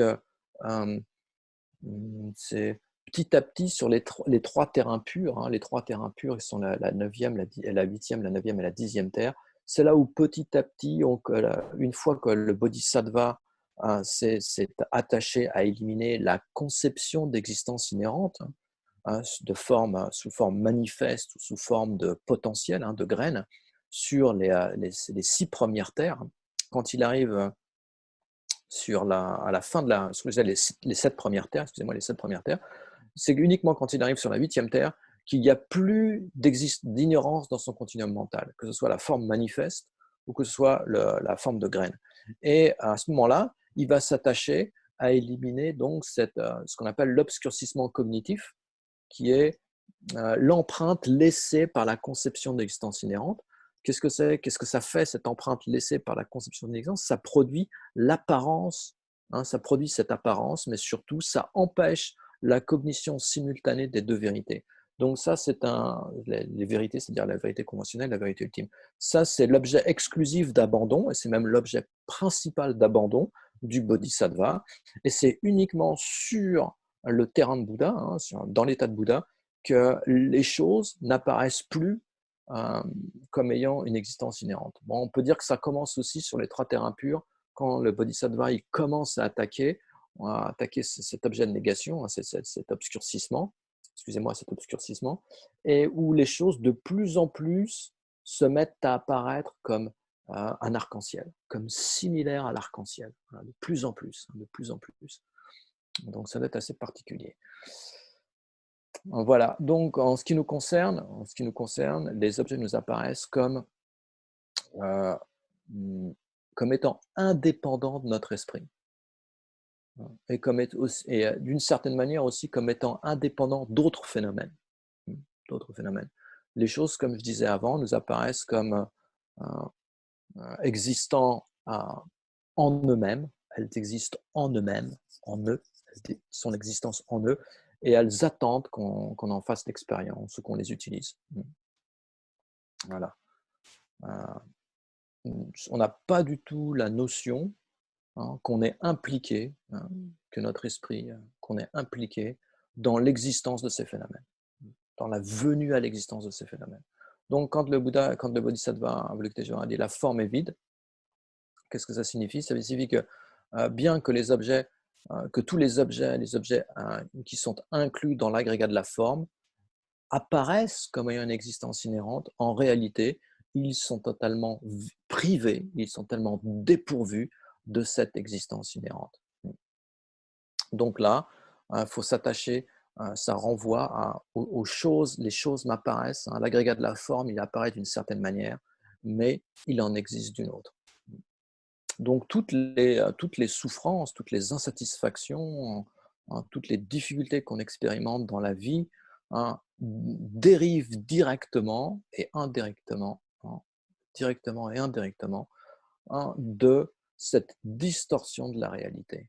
Toutes les angoisses, tout le stress, les peurs, tout ça, ça dérive directement de cette conception erronée qu'on a de nous-mêmes et des phénomènes qui nous entourent. Donc il y a une nécessité de produire dans notre esprit cette compréhension et tout doucement, en se familiarisant avec ça, de gagner la libération complète, c'est-à-dire que la libération complète, qu'est-ce que c'est? C'est l'élimination complète de cette distorsion au sein de l'esprit. Donc le fait que l'agrégat de la forme, le fait que les 5 agrégats, ou en particulier l'agrégat de la forme, ne peut pas être trouvé quand il est soumis à l'investigation raisonnée, il est soumis à l'investigation raisonnée, c'est ce qui est utilisé par le Bouddha pour démontrer que l'agrégat de la forme n'existe pas de manière inhérente. On n'a pas d'existence inhérente, que les agrégats n'ont pas de manière inhérente. Donc notre incapacité à trouver la forme, par le biais de l'analyse, de l'investigation analytique, c'est ce qui est utilisé, c'est ce qu'on va utiliser pour démontrer que la forme est vide. La forme est vide. Donc on va prendre un exemple, on va prendre le corps par exemple, on va prendre le corps. Le corps, alors la première chose qu'on a dit, c'est faire surgir l'objet de négation. Donc il est clair que quand on parle du non-soi de la personne, ou du non-soi de l'agrégat de la forme, ou dans ce contexte-là, du non-soi du corps, le but de l'investigation, c'est pas de réaliser que le corps n'existe pas. C'est absurde. Bien sûr que les phénomènes existent. Bien sûr que la personne existe. Mais on n'est pas capable de distinguer entre la personne qui est conventionnellement existante et la personne telle qu'elle est conçue par l'ignorance. Le corps qui est conventionnellement existant et le corps qui est conçu par l'ignorance, on est incapable de faire cette distinction-là. Alors, au début, c'est ça la difficulté, c'est d'arriver à distinguer, faire ressortir clairement cette image, cette représentation conceptuelle, cette image conceptuelle du corps ou de la personne comme ayant une existence inhérente. Alors c'est très difficile parce que c'est comme pour un poisson reconnaître la nature de l'eau, on est tout le temps dedans. On est tout le temps dedans. Donc ça demande du temps, ça demande de la patience, ça demande beaucoup d'introspection. Et petit à petit, on va réussir à générer une compréhension claire de l'objet référent de la conception d'existence inhérente par rapport à la personne, par exemple. Par la personne. Donc c'est un peu, si on veut s'attacher à comprendre la vacuité, si on ne fait pas cette première étape, c'est impossible d'arriver à comprendre ce que c'est que la vacuité. Même si le raisonnement qu'on utilise, c'est un raisonnement infaillible, à la fin du raisonnement, il n'y a rien qui se passe, on ne comprend pas, c'est pas clair, ou alors oui, alors, voilà, c'est ça, c'est oui, alors quoi, tout simplement parce que ça n'a rien tapé. Le raisonnement n'a rien tapé. Il n'a rien tapé pourquoi? Parce qu'on n'a pas identifié l'objet qui est à réfuter l'objet qui doit être réfuté par ce raisonnement, l'objet qui est à réfuter dans la vision du non-soi. Donc c'est le passage, je dirais, le plus important et le plus difficile, puisqu'une fois que ça c'est bien identifié, avec 2 lignes de raisonnement, tout le château de cartes s'écroule. Tout le château de cartes s'écroule. Et quand on l'a fait par rapport à un phénomène, on est capable de le refaire rapidement par rapport à n'importe quel autre phénomène. C'est un peu comme ça qu'on vérifie si notre compréhension est juste. Donc, c'est ça la difficulté. Donc, pour ça, c'est beaucoup c'est soutenu par purification, par accumulation de mérite. C'est dans ce but, l'identification de l'objet de négation. Donc, le corps qu'on va essayer de faire surgir, c'est celui qui nous apparaît à l'esprit de manière spontanée, non analytique. Lui, là, il s'agit de l'ignorance innée, donc c'est spontané et non analytique. Et quand je pense à mon corps, il nous apparaît comme quelque chose de solide, comme une entité solide, unique. Quand je pense que mon corps, il est fort, ce corps, il est résistant, ce corps, il n'est pas résistant, ce corps, il est beau, ce corps, il est laid, ce corps, il est grand, ce corps, il est petit, etc. Ce corps, il est jeune, il est plein de force, ce corps, il est vieux, etc. Donc tout ça, là, ça nous apparaît comme étant quelque chose de solide, distinct, qui existe objectivement, qui existe de son propre côté, de son propre pouvoir. On dit qu'il a une capacité à s'auto-établir. C'est pas moi, c'est pas mon esprit qui le crée. Il existe, le corps, il existe. Voilà. Donc, il est auto-établi. Donc, on voit, faut s'attacher à rentrer en contact avec cette chose-là, et dans un premier temps, simplement le fixer. On génère cette image du corps comme existant, comme étant auto-établi, solide, concret, qui est le possesseur, puisque le corps, c'est le possesseur de ces parties. Vous voyez, là, c'est un tout, c'est le possesseur, et il a une existence substantielle. Donc, simplement fixer cette image-là et bien l'identifier clairement, parce qu'au cours de notre raisonnement, c'est cette chose-là qu'on va essayer de retrouver. C'est cette chose-là qu'on va chercher. Donc, si ce n'est pas clair ce qu'on cherche, on ne va pas comprendre du tout où le raisonnement peut nous mener. C'est ça l'erreur. Et souvent, je vois dans les centres, tout ça, les gens, les étudiants, ils font des efforts, ils mettent du temps, de l'énergie à lire des choses sur la vacuité, à réfléchir sur la vacuité, mais parce qu'on néglige ce premier passage. Ça fait 20 ans ou 30 ans que les gens ne comprennent toujours pas, hein. C'est toujours vague la vacuité, ouais, c'est un truc mystique et tout. Non, non. Donc ça, c'est parce qu'on passe ce premier passage, on saute, on le néglige tout simplement, l'identification de l'objet de négation. Donc là, il faut être simplement patient, il faut bien l'avoir bien clair. C'est un peu comme dans les westerns, vous avez ce portrait, hein, la Wanted. C'est l'objet de négation, donc c'est ce qu'on va rechercher.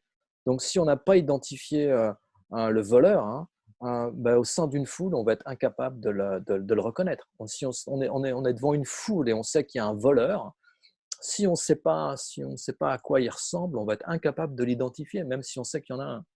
Ou c'est un peu comme dans les textes qui parlent de tirer une flèche sans savoir où est la cible. Où est la cible. Vous voyez, donc le tirer la flèche, c'est tout l'aspect du raisonnement qui est valide, etc. Mais vu que on ne sait pas où est la cible, on ne sait pas ce qu'on doit toucher, ben, le raisonnement il touche rien. La cible n'atteint jamais la flèche n'atteint jamais la cible. Voilà.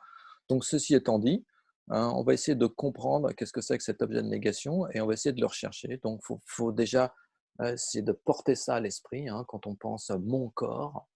Hein, mon corps il est solide, il est résistant, il est jeune, vibrant, etc., etc. On a cette image d'un corps qui nous apparaît comme étant solide, concret, hein, qui auto-établi, et qui est le possesseur de ces parties. Hein, possesseur de ces parties. Je dirais même plus, je dirais même quand on pense au corps, les parties n'apparaissent pas à l'esprit. Et quand on pense aux parties, le corps n'apparaît pas à l'esprit. Hein, enfin, on va voir tout ça. Donc, quand le corps nous apparaît comme effectivement ayant, et qu'on le conçoit comme ayant une existence inhérente, c'est comme si on pouvait presque le pointer du doigt. On pourrait l'indiquer, hein, le pointer du doigt, sans, sans indiquer quelque chose qui n'est pas le corps, sans indiquer quelque chose d'autre. Il nous apparaît presque comme ça. C'est comme si on pouvait le pointer du doigt sans avoir besoin d'indiquer quelque chose qui n'est pas le corps. Ça, c'est l'existence inhérente. Mais on ne peut pas trouver le corps de cette manière. On ne peut pas le trouver. Si on désire pointer quelque chose qui correspond au corps, hein, qu'est-ce que c'est qu'on va pointer? Sur quoi on va mettre le doigt pour indiquer le corps? Sur quoi on va mettre le doigt? Ben, on va mettre le doigt sur la poitrine, hein, sur le thorax, on va mettre le doigt sur l'abdomen. Hein. Bref, on va pointer sur les parties du corps. Hein. On va pointer sur les parties du corps. Donc, le thorax, l'abdomen, les épaules, les bras, les jambes, tout ça, hein, ce sont des parties du corps. Ce n'est pas le corps. Hein, ce sont les parties du corps. Donc, faut bien comprendre. Alors, quand on fait notre raisonnement en 4 points, hein, nos 4 essentiels, notre raisonnement en 4 points, d'abord, on va voir l'identification de l'objet de négation. C'est le premier point. Ensuite, on va s'attacher à comprendre l'englobement. L'englobement, c'est raisonner de cette manière. On doit raisonner. Voilà. Donc, si le corps, hein, ou si le je, si la personne, si le corps, là on est dans l'agrégat de la forme, donc le corps, il existe de la manière dont il apparaît à mon esprit. C'est pour ça qu'il faut bien l'avoir identifié. S'il existe de cette manière comme étant auto-établi, alors il n'y a que 2 possibilités. Hein. S'il existe comme ça, il n'y a que 2 possibilités. Soit il est un avec ses constituants, c'est-à-dire que c'est la même chose que ses constituants, ou c'est quelque chose de différent. S'il existe de son propre côté, s'il a une capacité, hein, à s'auto-établir, s'il existe s'il existe en lui-même, hein, de par lui-même, s'il existe de par lui-même, il y a 2 possibilités. Soit c'est la même chose que les parties, hein, ou soit c'est quelque chose de différent. Voilà, donc ça, ce sont vos 4 points. Hein, ce sont vos 4 points. Dans le 3e point, hein, quand on va s'attacher à voir si le corps est un ou identique, ça veut dire qu'il est identique à ses parties. S'il est identique à ses parties, là, on va avoir une double division. on va pouvoir s'attacher à voir si le corps est les parties individuelles ou une partie individuelle, hein, ou si c'est l'ensemble des parties. Donc vous avez, ici, il y a une double division. Donc ça, c'est la manière dont on s'applique à analyser. Le résultat de cette analyse, alors tout ça, c'est pas méditer sur la vacuité, tout ça. Hein. Ça, c'est simplement pour faire surgir l'objet de méditation qui est la vacuité.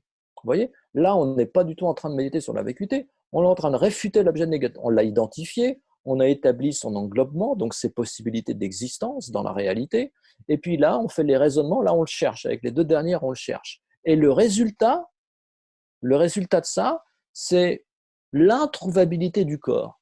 Hein.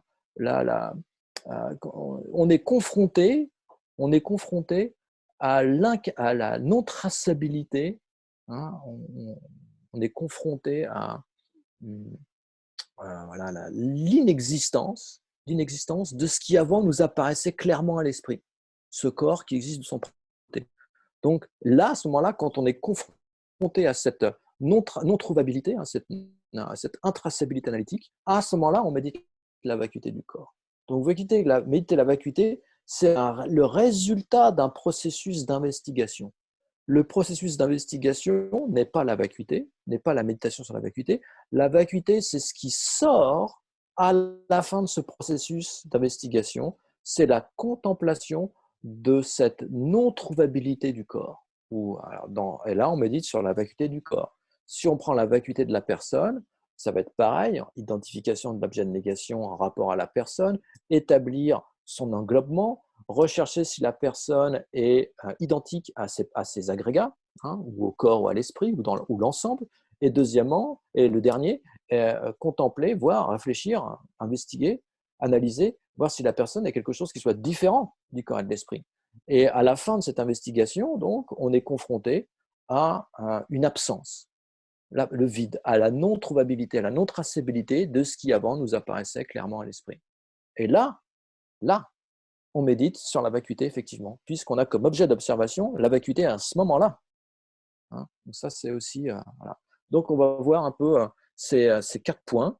Donc, on a vu le premier, on a vu le deuxième. Maintenant, on est en train de s'attacher à voir, effectivement, si les parties sont le corps. Donc, on a vu que la façon dont le corps nous apparaît, c'est comme quelque chose qui dépend de rien. Il est auto-établi. Hein. Là, on cherche pas, on cherche le corps qui apparaît à l'esprit de manière spontanée, non analytique. Spontanée, non analytique. Hein. Mon corps, il est fort, il est en bonne santé, il est jeune, etc. Il est vieux, il n'est pas en bonne santé, il est beau, il n'est pas beau. Voilà, ce truc-là. Donc, si je pointe, et on a l'impression qu'il existe comme… on pourrait le pointer du doigt. Hein. Bien sûr, c'est évident que je le trouve. Alors voilà. Par contre, si on le pointe du doigt, si on veut pointer le corps du doigt, qu'est-ce que c'est qu'on va pointer du doigt? Si je veux toucher touche mon corps, hein, qu'est-ce que c'est que je vais toucher? Qu'est-ce que c'est que je vais pointer? Je vais pointer les parties du corps. Je vais pointer à la poitrine, le thorax, les bras, les épaules. Hein. Donc, mais tout ça, ce n'est pas le corps, ce sont les parties du corps. Hein. Hein. Est-ce que cette partie-là, c'est le corps? Non, c'est une partie du corps. Est-ce que cette partie-là, c'est le corps? Non, c'est une partie du corps. Là, c'est pareil, c'est les parties, tout ça, c'est les parties, sont les composantes du corps. Hein. Donc, il est difficile de trouver un corps qui existe de par lui-même. Donc, si le corps… Donc là, qu'est-ce que c'est? On a simplement un ensemble, on a un ensemble de parties, c'est les parties du corps. Donc, si le corps était identique à ces parties, hein, donc là, on a aussi, il faut bien comprendre dans l'existence inhérente, qu'est-ce que ça veut dire être identique à ces parties? On ne parle pas de quelque chose qui est identique nominalement. On ne parle pas de quelque chose qui est identique nominalement, parce que dans l'existence nominale, c'est ce qu'on doit comprendre. On n'est pas encore dans l'existence nominale. Nous, l'existence dans laquelle on est plongé du matin au soir, toute notre existence depuis le temps sans commencement, c'est l'existence inhérente. Donc, qu'est-ce que c'est qu'être identique de manière intrinsèque? Qu'est-ce que ça veut dire être identique, être véritablement identique? Être véritablement identique, c'est ne faire qu'un. Ne faire qu'un. et ne faire que un véritablement, ça implique aussi de partager les caractéristiques et les attributs de la chose avec laquelle on fait un véritablement. Donc si le corps, il est un véritablement avec ses parties, ben, vu qu'on a plein de parties, on a plein de corps. Voilà. Donc si on a 350 parties, on va avoir 350 corps, puisque le corps, il est identique. C'est exactement la même chose en termes d'attributs, en termes de caractéristiques, à tous ces niveaux. Hein. C'est ça, être un véritablement, être la même chose. C'est qu'on partage. Si le corps, si on pense que si le corps, c'est la conséquence absurde, hein, si le corps, c'est la même chose que les parties, hein, donc vu qu'il y a plein de parties, il y a plein de corps. Voilà. Donc ça, c'est une des conséquences. Alors, bien sûr, hein, faut mastiquer ça, faut le cuire à feu doux pendant longtemps, hein, pendant quelques temps. C'est pas spontané, cette compréhension, cette conclusion et l'absurdité, cette position, c'est pas quelque chose, à moins qu'on ait vraiment réfléchi de ça depuis longtemps ou des empreintes extraordinaires, ça va pas bam, nous faire entrer dans un état non conceptuel. Hein, c'est quelque chose qu'il faut mijoter, cuire, réfléchir, mastiquer, mâchouiller pendant longtemps. Hein. Et petit à petit, on va voir effectivement l'implication absurde d'affirmer que le corps soit la même chose que ses parties. Ou on peut aussi avoir l'autre côté. L'autre côté, c'est-à-dire que vu que le corps est un, ben alors on n'a qu'une seule partie. Vu que le corps est unique, ben on va avoir une partie unique. On va être incapable de trouver plusieurs parties. Donc bref, ce qu'il faut bien comprendre aussi ici, c'est que bien que le corps, hein, il nous apparaisse comme ayant une existence de son propre côté autonome, hein, qu'il apparaisse aussi comme étant le possesseur des parties. Hein, on a les parties du corps, bien sûr, les parties du corps. Hein. On a le haut, le bas, on a les organes, tout ça, ce sont les parties du corps. Oui, le corps, c'est un possesseur. Et ce possesseur, j'ai même l'impression que je peux le toucher du doigt. C'est ça le corps. Maintenant, qu'est-ce que c'est que je suis en train de montrer là? Je suis en train de montrer une partie du corps. Je ne suis pas en train de montrer le corps. Je suis en train d'indiquer une partie du corps. Donc le corps, en fait, si on pousse un peu, on ne peut jamais le toucher. On peut toucher uniquement les parties du corps, mais le corps lui-même, le corps objectivement existant, on ne peut jamais le trouver. On ne peut jamais le toucher, on ne peut jamais rentrer en contact avec. Alors bien sûr, conventionnellement, on dit quand on touche les parties du corps, je touche le corps. Ou quand on voit les parties du corps, on voit le corps. Pas de problème. Si on reste à un niveau conventionnel, au niveau de la convention, au niveau de la terminologie, vous voyez, au niveau du concept, au niveau du concept. Mais si je cherche quelque chose qui objectivement correspond au terme, au concept, là, on va avoir des difficultés. Donc le corps apparaît, hein, mais quand je le cherche, hein, ça devient de plus en plus évasif. C'est quelque chose qui devient de plus en plus évasif.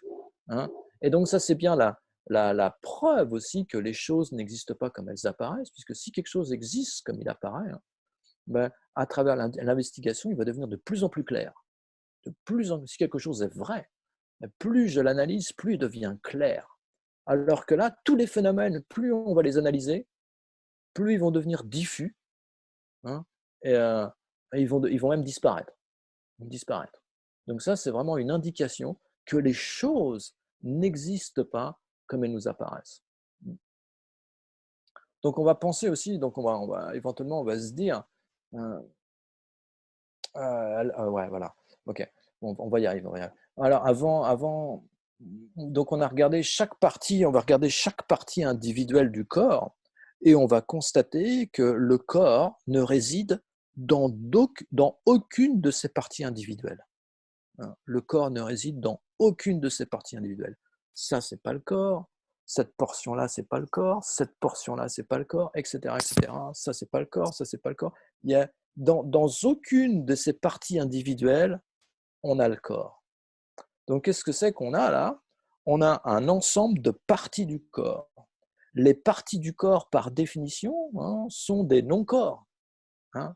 Donc, on a un ensemble de non-corps. Alors, ça, c'est pas le corps, ça, c'est pas le corps, ça, c'est pas le corps, ça, c'est pas le corps, ça, c'est pas le corps, c'est pas le corps, jusqu'à l'atome. Hein. Jusqu'à l'atome. Hein. L'atome, c'est pas le corps. L'atome de carbone, hein, c'est pas le corps non plus. Où on peut parler en termes d'éléments, l'élément eau, l'élément terre, l'élément feu, l'élément vent, le constituant espace, tout ça, il n'y a rien, tout ça n'est le corps. Ce sont les constituants du corps. Les constituants du corps. Donc, hein, le problème, c'est qu'on va concevoir que l'ensemble, ça va être le corps. C'est ça hein, qui arrive derrière. Bien sûr que les parties individuelles, ce n'est pas le corps, c'est l'ensemble de ces parties, c'est le corps. Bon, là aussi, il faut aller démonter ça, hein, démonter ça et voir l'absurdité de cette manière de penser. Ce concept, c'est absurde. Là encore, on essaie de trouver un corps là, qui existe de son propre côté, qui existe du côté de la base. Alors, on a vu qu'individuellement, si on prend les parties individuelles, c'est des non-corps. Il n'y a que des non-corps, il n'y a que du non-corps. Alors maintenant, on va penser que si on les met ensemble d'une certaine manière, hein, bien sûr, il faut les mettre ensemble d'une certaine manière, ben le corps apparaît. Hein, le corps existe, le corps est là. Qu'est-ce que c'est que le corps? C'est l'ensemble des parties mis d'une certaine manière. Et donc là, on va s'attacher à réfléchir. Donc si on a un ensemble de non-corps, hein, c'est l'ensemble de non-corps, si on les met ensemble, ça ne va pas devenir un corps. Il n'y a pas une espèce de colle mystique hein, qui fait que quand on met des choses qui sont non-corps ensemble, d'un seul coup, quand on les met ensemble, ça devient un corps. Par exemple, si je prends des livres, hein, j'ai un livre, j'ai 2 livres, j'ai 3 livres, j'ai 4 livres, j'ai 5 livres, j'ai une dizaine de livres. J'ai une dizaine de livres. Individuellement, c'est des livres. Donc, l'ensemble, ce sont aussi des livres. Hein. On a l'ensemble, c'est livres au pluriel. Livres au pluriel. Hein, livres au pluriel. Individuellement, c'est des livres. Donc, l'ensemble, c'est livres au pluriel. Donc, si j'ai devant moi, on va prendre, je sais pas, j'ai des chèvres. J'ai une chèvre, 2 chèvres, 3 chèvres, 4 chèvres. Les chèvres, individuellement, ce ne sont pas des vaches. Hein. Donc une chèvre n'est pas une vache, une deuxième chèvre n'est pas une vache, une troisième chèvre n'est pas une vache, une quatrième chèvre n'est pas une vache. Quand je les mets ensemble, ça ne devient pas une vache, c'est toujours un ensemble de non-vaches. Donc c'est là pareil avec le corps. Hein. C'est pareil avec le corps. On a des non-corps, non-corps, non-corps, non-corps individuellement. Si on les met ensemble, ça reste des non-corps. Vous voyez le truc hein. Si on les met, les parties du corps, si on les met ensemble, ça reste des parties du corps. C'est toujours pas le corps. Donc il faut vraiment pénétrer cette chose-là, hein, parce que c'est à ça dont on s'accroche. Hein. On s'accroche vraiment que la personne, c'est l'ensemble des agrégats, ou que le corps, c'est l'ensemble de ses parties. Et on a ce concept avec tout, hein, que l'ensemble, hein, l'ensemble et les parties, cette relation complètement fausse entre l'ensemble et les parties, on croit que l'ensemble est une existence substantielle. L'ensemble a une existence substantielle. Et ça, c'est un gros problème. Donc ça marche avec tous les phénomènes. Donc il faut s'attacher bien à comprendre que c'est un ensemble, si individuellement les choses ne sont pas le corps, quand on les met ensemble, ça reste un ensemble de non-corps. Donc individuellement, on a des parties du corps, si on les met ensemble, on a un ensemble de parties du corps, mais on n'a pas le corps. Voilà. Donc le prochain, le point d'après ensuite, c'est de constater, de voir si le corps, c'est quelque chose de différent des parties.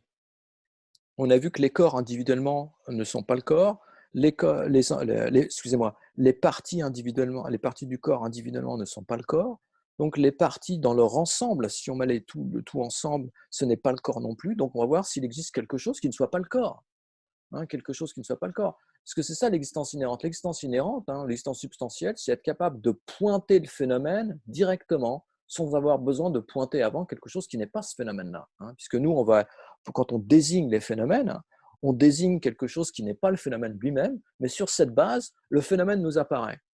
Donc on va pointer les parties du corps, par exemple la poitrine ou le thorax, et puis on va dire ça c'est le corps. Ou on va pointer le corps et on va dire ah ben voilà la personne. Hein. Donc maintenant, il faut voir si, vu qu'on a éliminé les parties individuellement ou dans leur ensemble, s'il y a quelque chose, hein, si on élimine toutes les parties du corps, si on trouve quelque chose qui soit le corps. Donc il est clair que, vu qu'on cherche toujours ici une existence indépendante, un corps qui existe comme étant une entité substantielle, hein, qui a une capacité à qui existe de par son propre chef, hein, de son propre pouvoir, une essence autonome. Parce que c'est comme ça qu'il nous apparaissait avant l'esprit. C'est bien ça qu'il faut rechercher, pas le corps conventionnellement existant. Donc on veut voir s'il existe un corps indépendamment des parties elles-mêmes.